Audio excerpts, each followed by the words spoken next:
Howdy y'all, Fuzzy Biker here. We are in south central Iowa somewhere out on the Royal Enfield Super Meteor. Got over 800 miles on her already. I was going to try to get over 1,000 today, but they got off to a bad start. So we're going to try to get 900. Well, we're definitely going to get 900 or I won't be spending the night at home tonight. But anyway, what a beautiful thing. I've just had a ball in it. Look at this beautiful view right here. Gorgeous Iowa day. It's in the 60s, I believe. Can't believe that for what, the 8th of November. Happy birthday, Al. I found this little campground. I can't think of what it's called. It's between Creston and Afton. It's just a neat little place. They've got a tent area. Well, anyway, enough about that. The bike, fuel mileage. I did a tank of gas. So the first tank I got 56. The second tank I got 45, I think. And the tank today I got 51 miles a gallon. And that was a combination of about 20 or 30 miles interstate, a bunch of high-speed back-roading. So that's not too bad, I would say. Not too bad at all. The next thing I would say is the brakes. We haven't really talked about the brakes. I had to do a panic stop the other day. Came over a hill, it was dark. I was driving at night, and there was a deer in the road. Hit the brakes pretty hard. I did squeak the back tire. It did chirp, but the anti-lock worked pretty good. It's got a 300mm disc on the back with a dual piston Bibury caliper, you know, a dual piston caliper like this does. It really, it did slow down very well. There's a lot of talk out there that it's a heavy bike for the brakes that it has. Just about every modern bike seems to have really pretty darn good brakes. And I think this has pretty darn good brakes. I think that front disc is a 320mm, of course ABS. I've got 3 infields and I'm happy with the brakes on all of them. You know. So after talking about brakes, let's talk about acceleration. Passing, about 800 miles, a little over 800 miles I think now. I've done a lot of passing in 2-lane blacktop traffic, you know, and the bike seems to do very well. I've talked about this thing being gear sensitive at lower speeds, and it is. What I have found at road speeds in 6th gear, it seems to have plenty of torque. You give it the gas, it picks up speed. It'll go from 60 to 80 in just a heartbeat.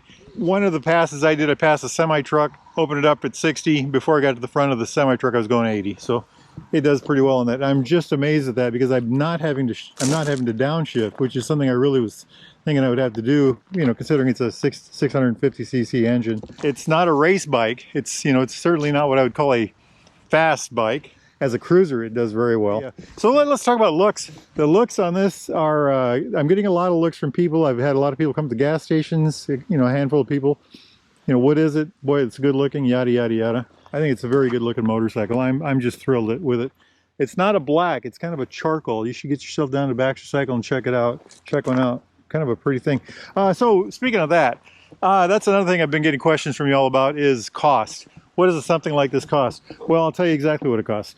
This bike cost me $69.99 plus $500 setup fee.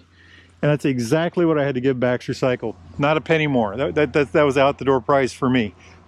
They did give me deals on the luggage, these foot pads, and on this windshield, and on the racks. These racks, you have to add the racks in order to add the bags. So that's a pretty good deal. I did have to go to the courthouse and pay my own sales tax and the license and registration.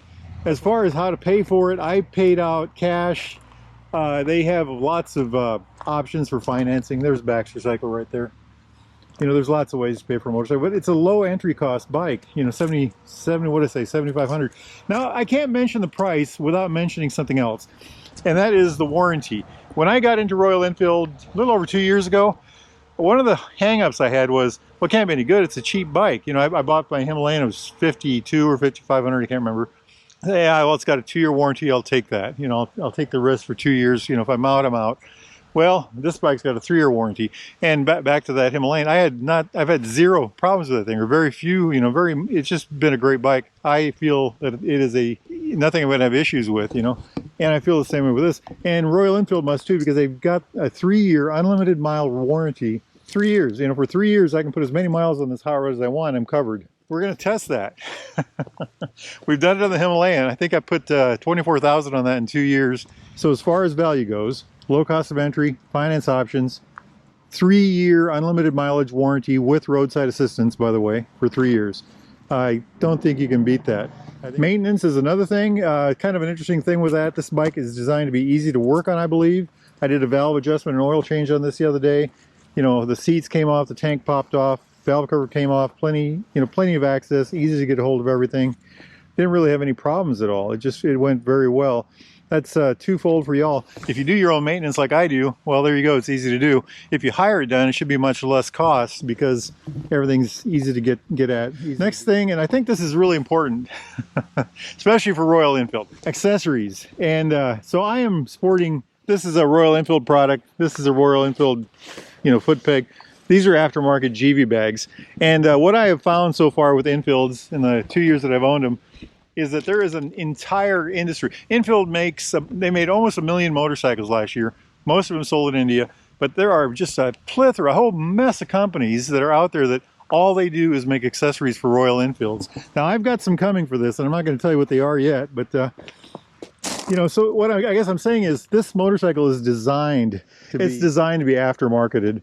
And if you follow my channel with Baxter Cycle and what they've done with Interceptors, and just starting to do with the 350s that are out there, I mean, it's just amazing. And then they were telling me what they have plans for one of these that they're going to work on, and it's just amazing the kind of modifications you can do.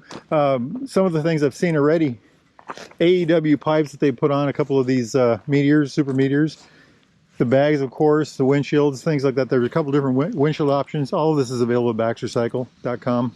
Anyway, there's a bright future here for that. There's a lot of opportunity for customization here.